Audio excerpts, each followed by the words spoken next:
आत्तापर्यंत मराठीच्या गप्पा खूप झाल्या, पण मराठी भाषेसाठी कोणी काही केलं नाही की 25 वर्षामध्ये फक्त मराठी माणसाच्या नावाने राजकारण करण्यात आलं. निवडणुकीच्या आधी मराठी खतरे में अशा प्रकारच्या घोषणा देण्यात आल्या, पण नंतर मराठी माणसासाठी कोणी काही केलं नाही. आम्ही निवडणुका डोळ्यासमोर ठेवून मराठी माणसासाठी काम करत नाहीये. आम्हाला मराठी माणसानं निवडून दिलंय आणि त्याच्यासाठी आमचं हे कर्तव्य आहे, म्हणून आम्ही मराठी माणसासाठी काम करतोय. नाही, आम्ही गेल्या 100 दिवसांमध्ये मुंबईकरांचे 1280 कोटी रुपये वाचवले. होय, आम्ही स्थगिती दिली किंवा आम्ही ती टेंडर कॅन्सल केली की भैया अभी सरकार बदल गई आहे. हे सगळं जे काही हँकी पँकी आहे ते आता चालणार नाही. आणि त्यामुळे मोठ्या प्रमाणामध्ये प्रशासनामध्ये हा मेसेज गेलेला आहे की बाबा हे आता अंडरस्टँडिंगचं सरकार नाही आहे किंवा अंडरस्टँडिंगचं प्रशासन नाही आहे. आणि त्यांना हा सक्त मेसेज दिलेला आहे की वी मीन बिझनेस. आणि त्यामुळे शेवटच्या मुंबईकराला या सोयी सुविधा देणे हेच आमचं परम कर्तव्य आहे. आणि ते देण्यासाठी तुम्हीही म्हणजे प्रशासनही बंधनकारक आहे आणि आम्हीही बंधनकारक आहोत.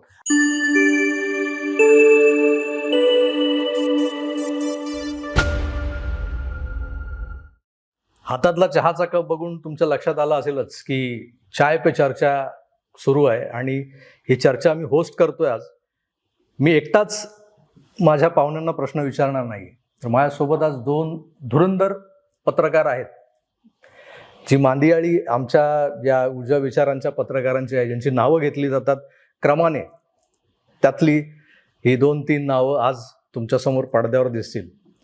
एक तर डॉक्टरच आहेत, त्यामुळे शल्यचिकित्सा होणार आहे आणि या शल्यचिकित्सेला आपण पोस्टमार्टम असंही नाव देऊ शकतो. आता नेमकं कशाचं पोस्टमार्टम होणार आहे ही उत्सुकता तुम्हाला लागली असेल.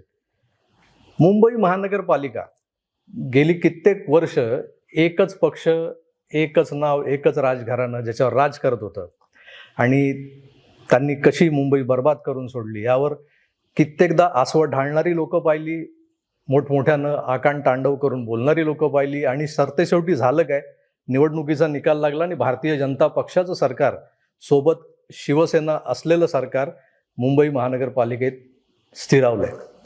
स्थिरावलं यासाठी की 100 दिवस झालेत आणि दावा आहे पक्षाचा की हे सुशासन आणि प्रशासन हातात हात घालून चाललंय पुढे. तर नेमकं हे सगळं कसं चाललंय याचं पोस्टमार्टम जे म्हणालो तेच करायला सुरुवात करूया. सुरुवात डॉक्टरांपासूनच करूया आपण. पण त्याआधी आम्ही प्रश्न कुणाला विचारणार आहोत त्यांची ओळख करून देतो. मुंबई भारतीय जनता पक्षाचे अध्यक्ष आमदार अमित साटम आज आपल्यासोबत आहेत. नमस्कार. चहा घेऊन झालेला आहे आणि या चहानंतरच्या चर्चेत सुरुवात करूया. डॉक्टर उदय निरगुडकर तुम्हाला काही प्रश्न विचारतील, नंतर सुशीलजी विचारतील, मध्ये मध्ये मीही काही प्रश्न विचारणार आहे. एकंदर आपला फोकस जो आहे तो या मुंबई शहराच्या अवतीभोवती फिरणार आहे. हे 100 दिवस आणि तिकडे केंद्रात मोदींच्या एका तपपूर्तीचा कालखंड, या दोन्ही गोष्टींचा आपण मेळ घालण्याचा प्रयत्न करणार आहोत. तर सुरुवात उदयजी करते. जी नमस्कार. सर्वप्रथम तुमचं स्वागत. ही मुलाखत आपण रेकॉर्ड करतोय त्याला साधारणतः आता 27 मेची दुपार आहे आणि पाऊस तोंडावर आलेला आहे. आणि प्रत्येक पावसाळ्यामध्ये प्रत्येक पेपरमध्ये एक हेडलाईन कायम असते आणि ती म्हणजे मुंबईची तुंबई झाली. मुंबईमध्ये पाणी साचतं, नालेसफाईमध्ये भ्रष्टाचार होतो आणि प्रत्येक वेळी नुसते कामाचे दिवस बुडत नाहीत तर याच्यात बहुमूल्य जीव देखील गमावतात. लेप्टोस्पायरोसिस सारखे रोग पसरतात. यावेळी 100 दिवस तुमच्या कारकिर्दीला आता महानगरपालिकेत पूर्ण होत आहेत पक्षाच्या. वेगळं काय आमच्या नशिबी असणार आहे? मुंबईकरांना पुन्हा तशीच मुंबईची तुंबई असणार आहे का आणखीन काही वेगळं? बेसिकली मुंबईची तुंबई होण्याची अनेक कारणं आहेत. त्यातलं एक कारण फक्त नालेसफाई आहे. मुंबई शहराची टोपोग्राफी ज्या प्रकारे आहे, मुंबई शहरामध्ये ब्रिमस्टोवॅट 2ची कामं ज्या प्रकारे काही कामं अजून अपूर्ण राहिलेली आहेत आणि त्यामुळे मुंबईची 100% तुंबई होण्यापासून वाचवण्याकरता एक कॉम्प्रिहेन्सिव्ह अशा प्रकारच्या प्लॅनिंगची आवश्यकता होती, जे प्लॅनिंग आजपर्यंत कधी झालं नाही. आता केंद्र शासनाने 2 शहरांची निवड केलेली आहे, ज्या 2 शहरांना पूर्णपणे फ्लड पासून रोखणे हे त्याच्या मागचं उद्देश. त्यामध्ये मुंबईचं चयन त्यांनी केलं आहे. IIT बॉम्बे आणि मुंबई महानगरपालिका यांनी एक अशा प्रकारचा कॉम्प्रिहेन्सिव्ह रिपोर्ट तयार केलेला आहे, जो केंद्र सरकारला प्रेझेंट झालेला आहे. केंद्र सरकारचा हिरवा कंदील मिळाल्याच्या नंतर तो इम्प्लिमेंट आणि एक्झिक्यूट होणार आहे. केंद्र सरकार याकरता, कारण या संपूर्ण रिपोर्ट मधल्या प्रत्येक प्रोजेक्ट करता केंद्र शासन निधी त्यांच्या ह्याच्यातनं निधी देणार आहे. मुंबई महानगरपालिकेचा निधी खर्च होणार नाही. त्यातलं दुसरं कारण आहे की नालेसफाई व्यवस्थितरित्या होत नाही, नाल्यातला गाळा व्यवस्थितरित्या काढला जात नाही. खरं तर मुंबई महानगरपालिकेच्या फंक्शनिंगमध्ये एका गोष्टीची कमतरता होती आणि मुंबई महानगरपालिकेशी संबंधित जेवढे मुद्दे आहेत त्या सर्व मुद्द्यांचं कारणच हे आहे की त्या गोष्टीची कमतरता होती. ती गोष्ट कुठली तर इंटेंट जे आहे किंवा उद्देश जे आहे ते लॅकिंग होतं. इंटेंटवरनं ट्रान्सपरन्सी, पारदर्शकता आणि पारदर्शकतेतून प्रशासन किंवा गव्हर्नन्स असा तो प्रवास आहे. त्यामुळे ट्रान्सपरन्सी आणि गव्हर्नन्सचा जो स्टार्टिंग पॉइंट आहे तो इंटेंट आहे. 25 वर्ष मुंबईच्या महानगरपालिकेमध्ये तो इंटेंट हा मिसिंग होता. आतापर्यंत तुम्ही म्हणतात की कामं अपूर्ण राहिली आहेत, त्यामुळे मुंबईची तुंबई होत होती. कामं अपूर्ण पण बिलं मात्र पूर्ण गेलेली आहेत. हे काय गोड बंगाल आहे? नाही, यामध्ये असं आहे की मोठ्या प्रमाणावरती नालेसफाईमध्ये, मिठी नदीच्या डिसिल्टिंगमध्ये हा भ्रष्टाचार झालेला आहे. त्यामध्ये अनेक लोकांना अटक सुद्धा झालेली आहे.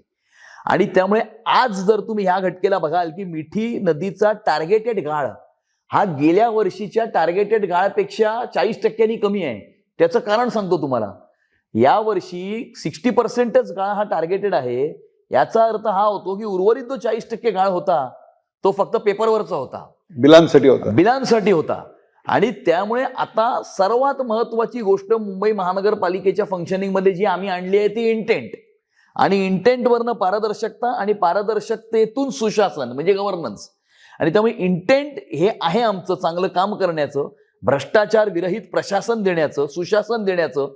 याची झलक आम्ही पहिल्या 3 महिन्यामध्येच दाखवलेली आहे. इंटेंटवर आपण बोलतोय म्हणून विचारतो मी की तुम्ही जे इंटेंट सारखं म्हणताय आणि मागच्या 2.5 वर्षामध्ये तुम्ही उद्धव ठाकरेंच्या वरती एक आरोप करत होते की ते स्थगिती बहाद्दर उद्धव ठाकरे आहेत. म्हणजे वाटेल त्याला स्थगिती नाही, मेट्रोच्या कामाला स्थगिती, रस्त्याच्या कामाला स्थगिती, प्रत्येक कामाला स्थगिती देणारे उद्धव ठाकरे होते.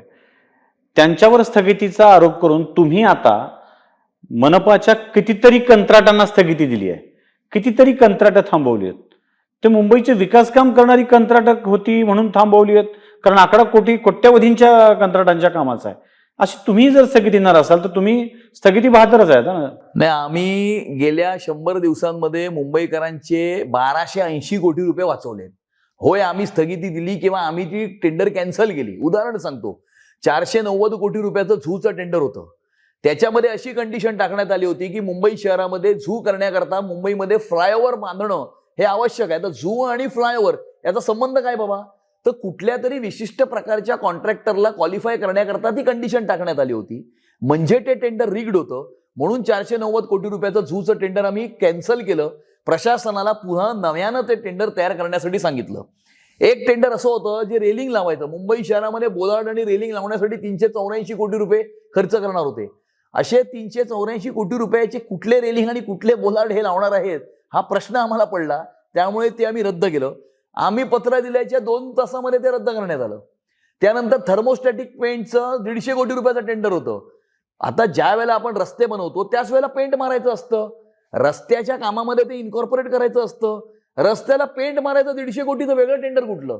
त्यामुळे ह्याचीच टोटल 1000 कोटी होते. आणि गारगाई आणि पिंजाळचा जो प्रकल्प होता तो प्रकल्प पारित करत असताना कॉन्ट्रॅक्टर अबाउट 10% होता. आम्ही ते निगोशिएट करून 1.94 अबावला ते आम्ही क्लोज केलं. त्याच्यात 280 कोटी रुपये मुंबईकरांचे आम्ही वाचवले.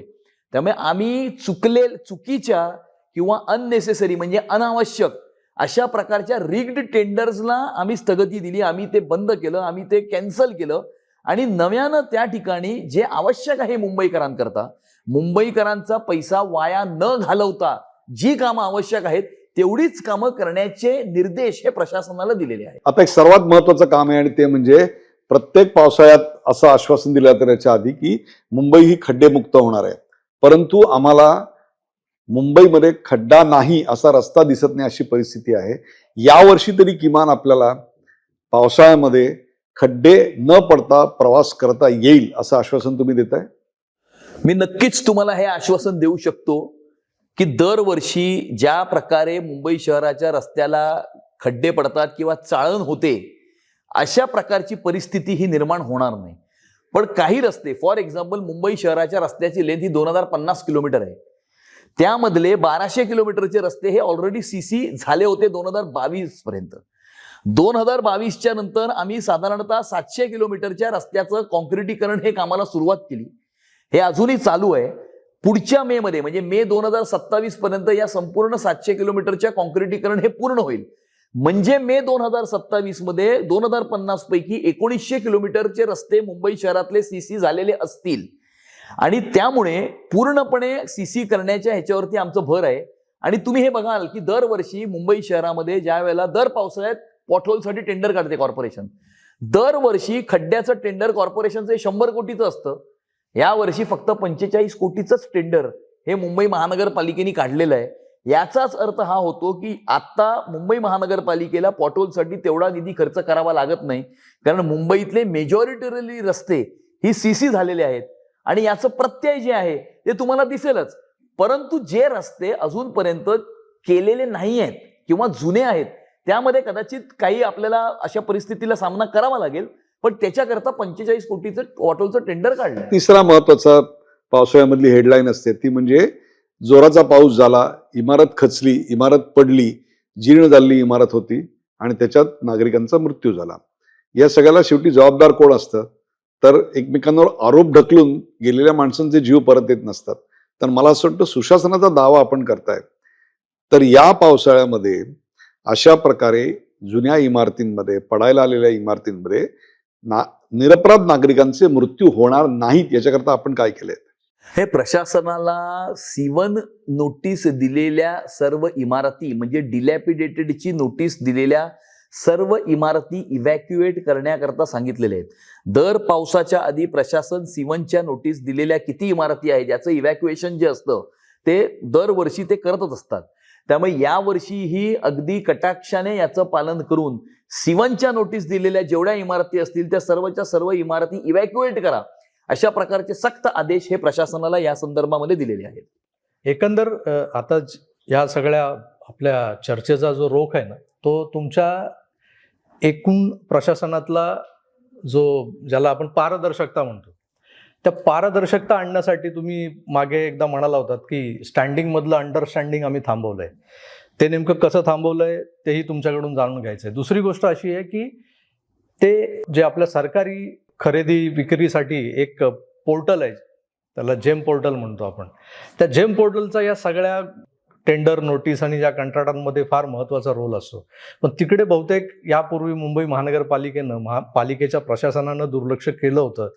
आता तुम्ही त्याकडे कसं बघताय आणि प्रशासनातली पारदर्शकता नेमकी कशी आणताय ते जरा आमच्या प्रेक्षकांना. यामध्ये 3 मुद्दे आहेत. पहिलं म्हणजे मुंबई महानगर एक पायलट प्रोजेक्ट म्हणून मुंबई महानगरपालिका दरवर्षी 27 गोष्टी आपल्या शाळेतल्या मुलांना मोफत देते. त्यावरनं दरवर्षी गदारोळ होतो, भ्रष्टाचाराचे आरोप होतात. एक पायलट प्रोजेक्ट म्हणून यावर्षी त्यांनी टेंडर दरवर्षीसारखं काढलंच होतं, ते आम्ही रद्द करायला लावलं, त्यालाही स्थगिती द्यायला लावली सुशीलजी. आणि या सर्व 27 गोष्टी या पंतप्रधानांच्या संकल्पनेतून गव्हर्नमेंट इन मार्केट प्लेस हे जे जेम पोर्टल आहे, या जेम पोर्टलवरनंच त्याची खरेदी करण्यात यावी अशा प्रकारचे सक्त आदेश प्रशासनाला दिले. आधीचं टेंडर कॅन्सल केलं, हे सर्व नवीन टेंडर जेम पोर्टलवरती आणलं. आता जेम पोर्टलवरनं खरेदी करण्याची प्रक्रिया महानगरपालिकेच्या वतीने सुरू आहे. 1 महिन्यामध्ये सर्व वस्तूंची डिलिव्हरी महानगरपालिकेतील विद्यार्थ्यांना होईल. यामध्ये किमान 30 ते 40 कोटी रुपयाची बचत मुंबईकरांची या जेम पोर्टलच्या खरेदीमध्ये होते. त्याचप्रमाणे जे मेडिकल इक्विपमेंट्स आणि औषधं आहेत, जेवढी जेम पोर्टलवर अवेलेबल आहेत, त्या सर्वच्या सर्व जी अवेलेबिलिटी आहे ती सर्व इक्विपमेंट आणि औषधं ही जेम पोर्टलवरनंच हेल्थ डिपार्टमेंट किंवा आरोग्य खात्यानं विकत घ्यावी अशा प्रकारचे सक्त आदेश हे प्रशासनाला देण्यात आलेले आहेत. तिसरा मुद्दा जो आपण म्हणाला स्टँडिंग कमिटीतली अंडरस्टँडिंग, असं आहे की दर आठवड्याच्या बुधवारी स्टँडिंग कमिटीची मीटिंग असते. आजही बुधवार आहे आणि आजही आत्ताही स्टँडिंग कमिटीची मीटिंग सुरू असेल. आणि दर बुधवारच्या स्टँडिंग कमिटीच्या टक्केवारीवरती काही जण जगत होते आणि कॉन्ट्रॅक्टरला स्टँडिंग कमिटीच्या मीटिंगच्या आधी अनेक लोकांच्या भेटी या हँडशेक, गोल्डन हँडशेक करावा लागायचा आणि त्याच्यानंतर त्यांचे जे प्रस्ताव आहेत ते स्टँडिंग कमिटीमध्ये पारित व्हायचे. ही जी अनेक वर्षापासूनची जी प्रचलित पद्धत आहे ती पद्धत आपले महाराष्ट्राचे मुख्यमंत्री सन्माननीय देवेंद्र फडणवीस साहेबांच्या मार्गदर्शनाखाली आणि नेतृत्वाखाली आम्ही पूर्णपणे बंद केलेली आहे. कॉन्ट्रॅक्टरला आता कुणालाही भेटायची आवश्यकता नाही. जर त्यांचा जो प्रस्ताव आहे तो मुंबईकरांसाठी योग्य असेल, मुंबई महानगरपालिकेसाठी आवश्यक असेल, मेरिटप्रमाणे करेक्ट असेल आणि जर अभाव नसेल तर तो कुणालाही न भेटता पारित होईल. जर एखादा प्रस्ताव रिग्ड असेल, कुणाच्या तरी स्पेसिफिक वेस्टेड इंटरेस्ट करता असेल, अभाव असेल तर तो पारित होणार नाही.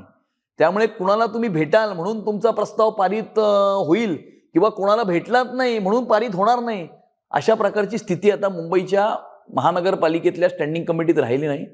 अनेक लोक याच्यामुळे अस्वस्थ झालेले आहेत, परंतु हरकत नाही, मुंबईकरांच्या हितामध्ये हा निर्णय आम्ही घेतलेला आहे. आम्ही जी एक मुद्दा आहे की तुम्ही एकीकडे पारदर्शकता आणायचा प्रयत्न करताय, पण शेवटी कंत्राटदार तर तेच आहेत. जे काल होते तेच आज कंत्राटदार आहेत. त्यांची वर्षानुवर्षाची एक इकोसिस्टीम आहे, त्यांची एक व्यवस्था आहे, ती व्यवस्था टक्केवारीवर चालू असते. मग अशा काळात त्या कंत्राटदारांच्या या सवयी दुरुस्त कशा करणार, भाग क्रमांक 1. आणि त्यांच्यावर जगणारा अधिकारी वर्ग आहे, मग त्यांचं जे नेक्सस आहे, ठीक आहे, पॉलिटिकल कनेक्शन तुम्ही तोडून टाकलं अंडरस्टँडिंग मधलं, स्टँडिंग मधलं, परंतु अधिकारी आणि कंत्राटदार यांची अभद्र युती कशी तोडणार? नेहमी कुठलीही सिस्टम, मग त्यामध्ये अधिकारी असतील, त्यामध्ये कंत्राटदार असतील, त्यांचा पॉलिटिकल बॉस किंवा पॉलिटिकल पॉवर कोणाच्या हातामध्ये आहे, त्यांचा रोख काय किंवा त्यांची दिशा कुठल्या दिशेला आहे याचा अंदाज घेऊन ते नेहमी वागत असतात. 2014 आणि 2026 मध्ये काय फरक आहे? फरक हाच आहे, ज्या वेळेला पंतप्रधान नरेंद्र मोदीजी झाले त्यावेळेला दिल्लीमध्ये अधिकारी तेच होते, सिस्टीम तीच होती, परंतु सिस्टीम हाकणारा जो पॉलिटिकल लीडर आहे त्याचं इंटेंट हे वेगळं झालं आणि त्याने सिस्टीम वेगळ्या तरीकेने हाताळायला सुरुवात केली किंवा हाकायला सुरुवात केली. Everybody falls in line. त्यामुळे अधिकारी तेच असतील, कंत्राटदार तेच असतील, परंतु एकदा त्यांना कळलं की आता कुठलंही डिमेरिटवरती कुठलीही सिस्टीम चालणार नाही, मेरिटनुसार सिस्टीम चालेल आणि जे योग्य आहे ते, हा मेसेज नुसता गेला, तेच अधिकारी, तेच सिस्टम, तेच कंत्राटदार वेगळ्या पद्धतीने काम करायला मग याच सिस्टीम कडून तुम्ही मुंबईतल्या अवैधरित्या घुसलेल्या बांगलादेशी मुसलमानांचा स्पेसिफिक प्रश्न तुम्ही कसा सोडवणार? आणि त्याहीपेक्षा सुद्धा मुंबईला जो झोपडपट्ट्यांचा विळखा पडलेला आहे त्याच्यावर तुमच्याकडे काय योजना आहे? सर्वप्रथम तर बांगलादेशींसाठी विशेष कोम्बिंग ऑपरेशन हे नोव्हेंबर 2024 पासूनच सुरू झालेलं आहे. ज्या ज्या ठिकाणी पोलिसांच्या मतीनं खास करून यामध्ये पोलीस एकदम इंटेन्सिव्ह कोम्बिंग ऑपरेशन्स करतायत. काही स्पेसिफिक प्रोफेशन्स आहेत, ज्या प्रोफेशन्समध्ये हे बांगलादेशी काम करतात. एम्ब्रॉयडरी असेल किंवा आपण रस्त्यावरती ज्या वेळेला एखादं रस्त्याचं काम चालू असतं तर त्याचा जो JCB ऑपरेटर असतो तो साधारणतः बांगलादेशी असतो. आणि त्यामुळे असे जे काही स्पेसिफिक प्रोफेशन्स आहेत त्या प्रोफेशनमध्ये काम करणाऱ्या लोकांचं कोम्बिंग, त्यांच्या आधार कार्डचं चेकिंग आणि त्यांचे आधार कार्ड पश्चिम बंगालमधल्या त्या विशिष्ट 2 जिल्ह्यातल्या आहेत का, ज्या जिल्ह्यामध्ये मोठ्या प्रमाणावरती बांगलादेशातून इन्फिल्ट्रेशन होतं. मग तिकडचं प्रशासन आधी सिम्पथेटिक असल्यामुळे ते तिकडे आधार कार्ड तयार करतात, त्या आधार कार्डच्या आधारावरती ते मुंबईमध्ये आधार कार्ड तयार करतात. आता सुदैवानं पश्चिम बंगालचे ऍडमिनिस्ट्रेशन हे नॅशनलिस्ट ऍडमिनिस्ट्रेशन आल्यामुळे आता तशा प्रकारचं ते इन्फिल्ट्रेशन चालणार नाही, परंतु आधी इन्फिल्ट्रेट झालेले जे लोक आहेत त्यामुळे एक तर प्रोफेशन वाईज कोम्बिंग, आधार कार्ड किंवा डिस्ट्रिक्ट वाईज कोम्बिंग हे सुरू आहे. साधारणतः गेल्या नोव्हेंबर 2024 ते आतापर्यंत आम्ही 1200 बांगलादेशींना या ठिकाणी आयडेंटिफाय केलं, त्यांना डिटेन केलं आणि त्यांना डिपोर्ट केलं. हा आकडा खूप कमी असं वाटत नाही? 1200 ह्याचा आकडा तुम्ही सांगताय, पण जेव्हा सरकारी पातळीवर हा आकडा येतो तेव्हा तो खूप कमी येतो. आणि डिपोर्ट करण्याची जी प्रोसेस झालेली आहे त्या डिपोर्टच्या प्रोसेसला तुम्ही असं उघड करताय का की या मार्गाने, या वाहनाने एवढे बांगलादेशी नागरिक आम्ही परत पाठवलेले आहेत, म्हणजे सरकार म्हणून म्हणतोय.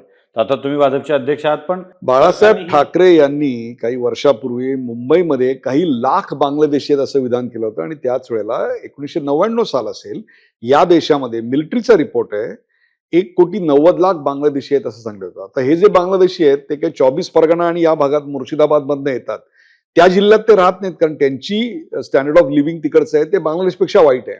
ते तिकडून येतात आणि नंतर मग कलकत्ता, दिल्ली, बंगलोर, मुंबई, विशेषतः मुंबईमध्ये, कारण मुंबई रोजगार देते म्हणून इकडे येतात आणि मग इथे व्यवस्थेचे प्रश्न निर्माण होतात. महानगरपालिकेवर खूप मोठा ताण येतो आणि त्याहीपेक्षा सुद्धा अंतर्गत सुरक्षेचे प्रश्न निर्माण होतात. काय उपाय करणार? तर डिपोर्टच्या बाबतीतही तर यामध्ये काय आहे की बघा, आपल्या देशामध्ये एक due process of law defined आहे. कुणालाही डिटेन करणं, त्याला अरेस्ट करणं, त्याला डिपोर्ट करणं, याकरता ती due process of law he follow करावीच लागते. यामध्ये आम्ही अशी मागणी केलेली आहे की विशेष करून बांगलादेशी नागरिकांना अटक केल्याच्या नंतर त्यांना कोर्टामध्ये प्रोड्यूस करत असताना त्यांच्याकरता विशेष कोर्ट्स हे स्थापन करण्यात यावे, जेणेकरून त्याची जी प्रोसिजर आहे, त्याला जो वेळ लागतो, जी दिरंगाई होते, ती प्रोसिजर होऊ नये. आता ज्युडिशियल स्टाफची कमतरता ह्या सगळ्या गोष्टीला लक्षात घेऊन नक्कीच शासन येणाऱ्या काळामध्ये स्पेसिफिकली अशा ज्युडिशियल सिस्टम्स क्रिएट करतील, जेणेकरून त्यांना अटक केल्यानंतर, डिटेन केल्यानंतर त्यांना लवकरात लवकर डिपोर्ट करणे आणि डिपोर्ट केल्याच्या नंतर पुन्हा तो या ठिकाणी येऊ नये याकरता ही व्यवस्था करणे. यामध्ये नक्कीच आम्ही IT आणि AIचाही वापर यामध्ये कसा आपण आणू शकतो आणि कसा याच्यामध्ये करू शकतो आयडेंटिफिकेशन करता, याच्यासाठी पण हा सुद्धा पर्याय त्याच्यामध्ये विचाराधीन आहे. एक सोपा आणि छोटा, आत्ता घाटकोपर मानखुर्द लिंक रोडवरून येताना एका बाजूला सगळी झोपडपट्टी उद्ध्वस्त केलेली जात होती. जशी स्थिती बांद्रा ईस्टची आहे तसं सगळं मोकळं केलं होतं. या सगळ्या उद्ध्वस्त करताना तुमचं ममदानीकरण होऊ देणार नाही, खाण हवाय का, चला मराठी माणूस झालाय, सगळं झालंय, आता या सगळ्या अतिक्रमणांना आणि अवैध वस्त्यांना काढून टाकताना तिथे काही बांगलादेशी खरोखर सापडले आहेत की फक्त बांगलादेशी राहतो त्याचा कांगावा केला आहे? असा काही आकडा अथवा येतोय का समोर की इथे बांगलादेशी विस्थापित येऊन राहत होते आणि त्यांनी तिथे कब्जा केलेला होता, आणि अशा कारवाया अजून काही होणार आहेत का?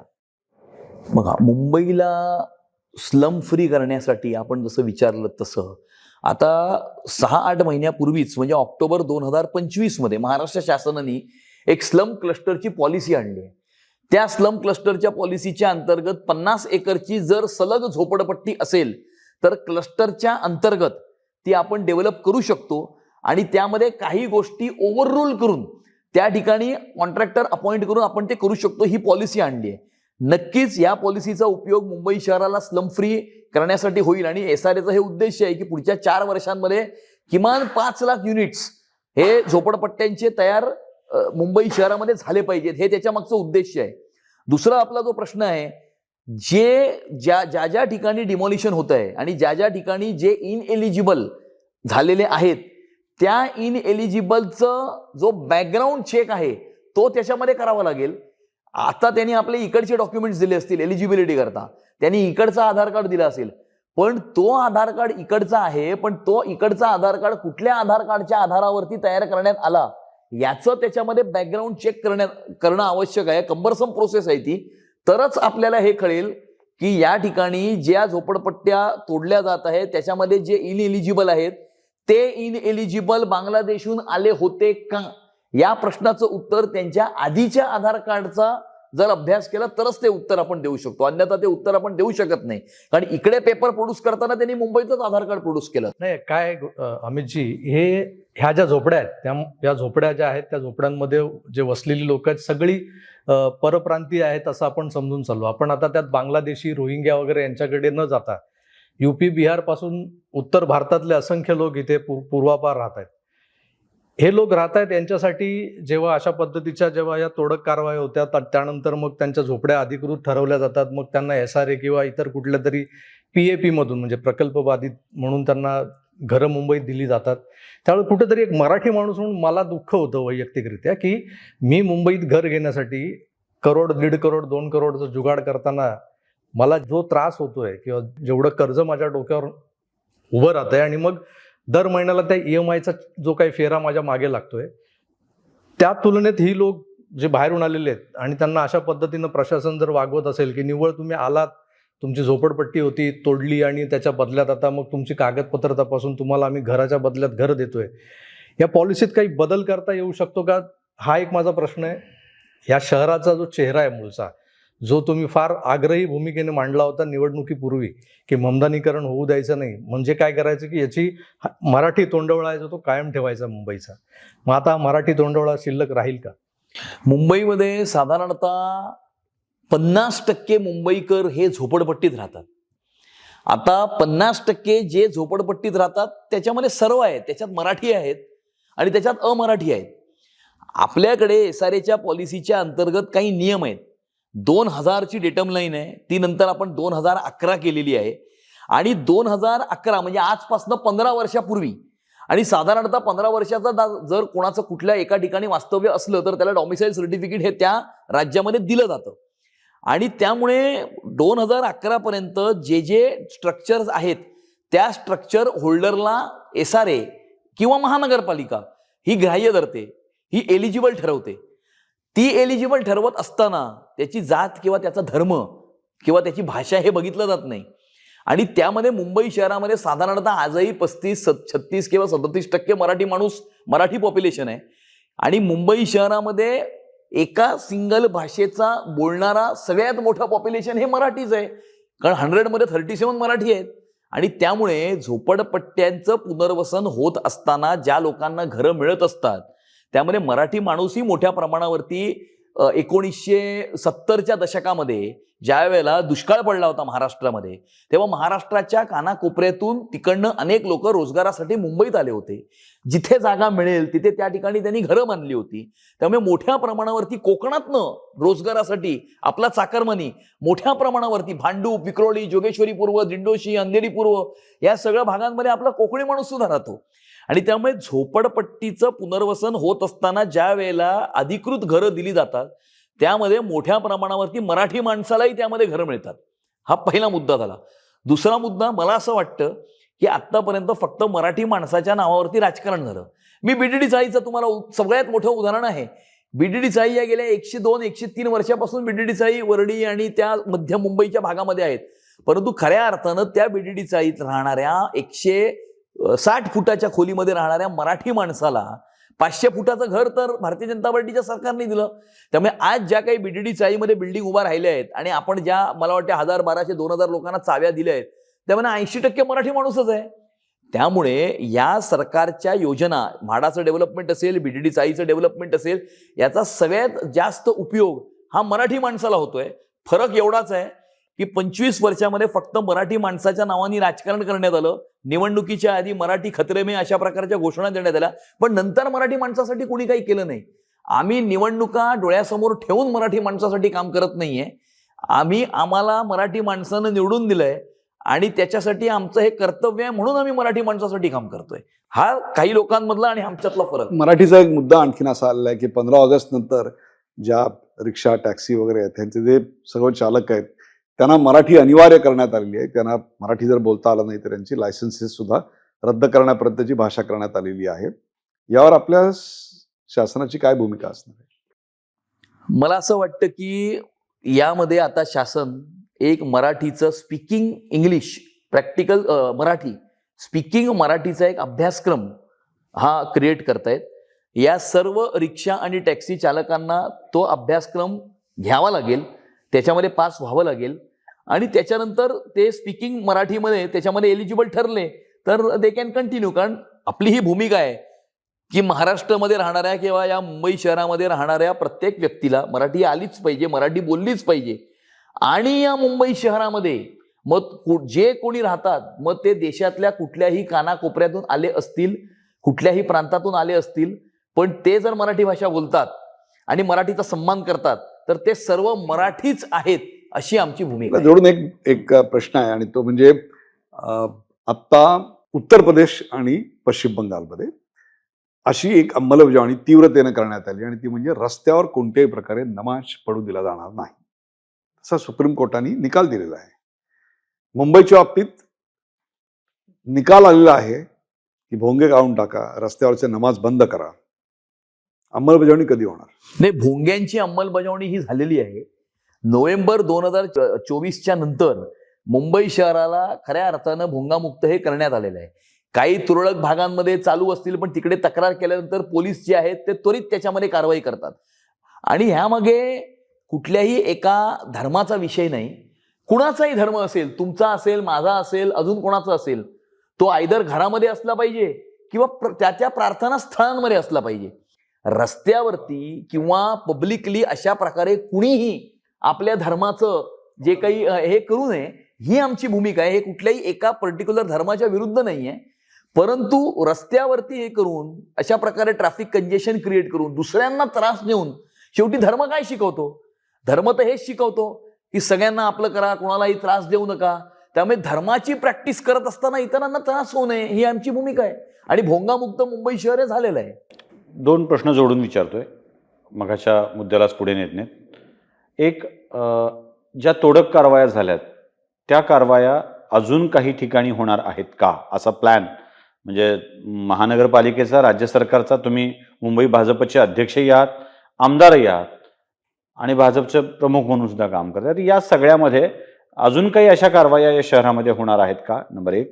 आणि नंबर 2, आपण ज्या बांगलादेशी लोकांना शोधण्याचा प्रयत्न करत होतो किंवा करतोय, त्याच्यामध्ये एक मोठा विषय दुर्लक्षित होतोय का? प्रभाकरजी, तो फार विषय महत्वाचा आहे. मुंबईमधल्या आणि मुंबईच्या उपनगरातल्या, म्हणजे मुंबई, ठाणे, विरार, वसई, इकडे पनवेलपर्यंत MMR रिजनमध्ये मोठ्या प्रमाणावर डान्स बार आहेत, दुर्दैवाने चालू आहेत. म्हणजे कुणी काही म्हणू त्याला आपण बंद झालेत वगैरे असे प्रयोग करत असतो, तरी त्याची एक वस्तुस्थिती हे कधी बंद होत नसतं. आणि या डान्स बारवर मॅक्झिमम बांगलादेशी किंवा पश्चिम बंगालमधून, बांगलादेशातून पश्चिम बंगालात आणि पश्चिम बंगालातून महाराष्ट्रात आलेल्या या मुलींची संख्या खूप मोठी आहे. त्यांच्यासोबत एक परिवार आहे. हा जर शोधला तर एक मोठा रॅकेट आपल्याला इथे मिळू शकतं हे बांगलादेशांना भारतात आणण्याचं. त्यासोबत वेटर म्हणून काम करणारा वर्ग सुद्धा बांगलादेशी आहे. तर याबाबत आपण या दोन्ही प्रकरणामध्ये काही अजून वेगळी सूचना सरकारला, मनपा प्रशासनाला असं काही करणार आहोत का? याकडे लक्ष आहे का? सर्वप्रथम तर बांद्र्यामध्ये जी तोडक कारवाई झाली, तोडक कारवाई काही एका दिवसामध्ये होत नसते. ती तोडक कारवाई आज झाली, पण त्याच्या मागे किमान 2, 2.5, 3 वर्षाचं त्यामध्ये ड्यू प्रोसेस ऑफ लॉ जी आहे ती फॉलो झाली असेल. आधी नोटीस दिली जाते, नोटीसला तो समोरचा माणूस चॅलेंज करतो, सिटी सिव्हिलला करतो, हायकोर्टात जातो, सुप्रीम कोर्टात जातो. ते सगळं कंप्लीट झाल्यानंतर, सगळीकडचे स्टे व्हेकेट झाल्याच्या नंतर ती कारवाई होत असते. ज्या ज्या ठिकाणी अशा प्रकारचे जिथे नोटिसेस आहेत, पब्लिक प्रोजेक्ट्सच्या मध्ये इन्क्रोचमेंट आहे, नाल्याच्या मध्ये इन्क्रोचमेंट आहे, त्या ठिकाणी नोटिसेस देण्यात आलेल्या आहेत. ती ज्या वेळेला ड्यू प्रोसेस ऑफ लॉ तिकडची पूर्ण होईल, त्या वेळेला अशा प्रकारची कारवाई त्या ठिकाणी स्टे व्हेकेट झाल्यानंतर केलीच जाईल. त्यामध्ये कुठल्याही प्रकारचं कुठलीही गय ही केली जाणार नाही. परंतु आजच सगळं तोडून टाकणार असं नाहीये. प्रत्येकाची एक ड्यू प्रोसेस ऑफ लॉ आहे, प्रत्येकाचा एक त्याची प्रोसेस फॉलो झाल्यानंतर प्रत्येक ठिकाणी याची कारवाई होईल. दुसरा मुद्दा आपण म्हणालात की हो, डान्स बार बंद झाले, मग ते चालू झाले. चालू करत असताना त्यावरती काही निर्बंध घालण्यात आले. आता सर्रासपणे आपण हे बघतोय की त्याच्यामध्ये घातलेले निर्बंध जे आहेत ते धाव्यावरती बसवून त्या ठिकाणी त्याचं व्हायोलेशन होत असताना काही ठिकाणी आपल्या लक्षात हे आलेलं आहे. आता परवाच्याच दिवशी गेल्या आठवड्यामध्ये अशा प्रकारची घटना ज्यावेळेला समोर आली होती, त्यावेळेला पोलीस प्रशासनाला सक्त अशा प्रकारचे आदेश देण्यात आलेले आहेत. आणि या पोलीस प्रशासनाला आदेश देत असताना प्रत्येक झोनच्या DCPला स्पेसिफिकली असे आदेश दिलेले आहेत की तुमच्या झोनमध्ये अशा प्रकारची कुठलीही डान्स बार उल्लंघन करून, नियमांचं उल्लंघन करून हे चालले नाही पाहिजे. आणि जो तुम्ही विचारत की डान्स बार मध्ये बांगलादेश किंवा तिकडच्या भागातनं कोणी समजा काही काम करत असतील, तर मी तुम्हाला आधीच सांगितलं की बांगलादेशींच्या कोम्बिंग ऑपरेशन मध्ये प्रोफेशन वाईज सेग्रिगेशन हे आम्ही ऑलरेडी आधीपासूनच ते करतोय. त्यामध्ये काही बार्समध्ये सर्व्हिस देणारे वेटर्स किंवा वेट्रेसेस असतील किंवा मोठ्या प्रमाणावरती कन्स्ट्रक्शन वर्कर्स जे आहेत ते बांगलादेशातून येताना आपल्याला दिसतात. त्यामुळे त्याचं प्रोफेशन वाईज सेग्रिगेशन जे झालेलं आहे आणि त्याच्यावरती जो अटॅक होतोय ते डान्स बार मध्ये काम करणारे लोक त्याचाच एक भाग आहेत. सरकार जेव्हा बदलतं ते लोकांना जाणवायला लागतं आणि त्याच्याकरता प्रशासन बदललंय म्हणजेच अधिकाऱ्यांची वागणूक बदलली. सरकारी कार्यालयात सामान्य नागरिक गेला तर त्याला एक वेगळी ट्रीटमेंट मिळाली तर आपण म्हणतो. या 100 दिवसामध्ये या बाबतीत काय प्रगती केलेली आहे, ज्याला आपण कन्झ्युमर सर्व्हिसेस असं म्हणतो? सगळ्यात मोठी कारवाई तर मी तुम्हाला हेच सांगतो की प्रशासनानं स्वतःहून मिठी नदीचं टेंडर काढताना गेल्या वर्षीच्या टार्गेट गाळाचा 60% टार्गेट गाळ यावर्षी त्यांनी पकडला. म्हणजे हा पहिला सिग्नल प्रशासनाने स्वतः दिलेला आहे की भैया अभी सरकार बदल गई है और हे सगळं जे काही हँकी पँकी आहे ते आता चालणार नाही. आणि त्यामुळे मोठ्या प्रमाणामध्ये प्रशासनामध्ये हा मेसेज गेलेला आहे की बाबा हे आता अंडरस्टँडिंगचं सरकार नाही आहे किंवा अंडरस्टँडिंगचं प्रशासन नाही आहे. आणि त्यांना हा सक्त मेसेज दिलेला आहे की वी मीन बिझनेस. आणि त्यामुळे शेवटच्या मुंबईकराला या सोयी सुविधा देणे हेच आमचं परम कर्तव्य आहे. आणि ते देण्यासाठी तुम्हीही म्हणजे प्रशासनही बंधनकारक आहे आणि आम्हीही बंधनकारक आहोत. आणि नाहीतर आम्हाला मुंबईकरांना 5 वर्षानंतर पुन्हा तोंड द्यायचंच आहे. या सगळ्या चर्चेला पुढे नेताना एक प्रश्न असा आहे की 100 दिवसाचं कौतुक आपण सगळ्यांनी केलंय. काय काय घडतंय, काय काय घडलेलं आहे आतापर्यंत, सगळ्या गोष्टी सांगितल्यात. पण जसं मोदींचं असतं की माझ्या सरकारमध्ये इतक्या दिवसामध्ये ही कामं घडली पाहिजेत, 100 दिवसाचं केंद्र सरकार देतं, जसं राज्य सरकार देतं, तसं तुम्ही धुरंधर आहात या मनपाच्या सरकारचे, तर त्या सरकारचं नेक्स्ट 100 डेज असं काही टार्गेट ठरलंय का? कारण अशी छोटी छोटी टार्गेट ठरवूनच पुढे जावं लागेल. पुढच्या 100 दिवसातलं काय उद्दिष्ट आहे? साधारणतः पुढच्या 200 दिवसाचं उद्देश आम्ही ठरवलेलं आहे.